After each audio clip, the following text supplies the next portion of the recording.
इस तालीमे मैफिल तालीमे तालिकांवर त्याचा अगोदरचा शब्द मला गुलगुला करून दिलेला आहे. माझी कविता आहे झेंडूबाम. हा झेंडूबाम असा हा पत्नीचा प्रिय झेंडूबाम असतो आणि जे भेट असतात त्यांचा प्रिय त्यांचे 52 तास त्यांच्याकडे असं ते नाहीये. आणि कोणतीही पत्नी झेंडूबामला आपल्या पतीचा हवाला करते. माहीत नाही पुढे कोण करते त्यांना म्हणजे घरी ठेवला तर याचा वापर हे गैरवापर करू शकतात.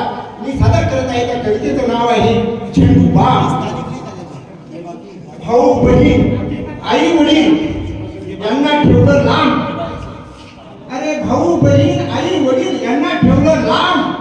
सासू सासरा साडून साला आणि पत्नी यांनाच मानलं चारी धाम. पण ही सासू आणि सासू भावनानं जाणणारी बेदर्दी. आणि ही सासू लेकीला धाबू धाबू जाणणारी भावनानं जाणणारी बेदर्दी तर न संपणारी सर्दी आहे.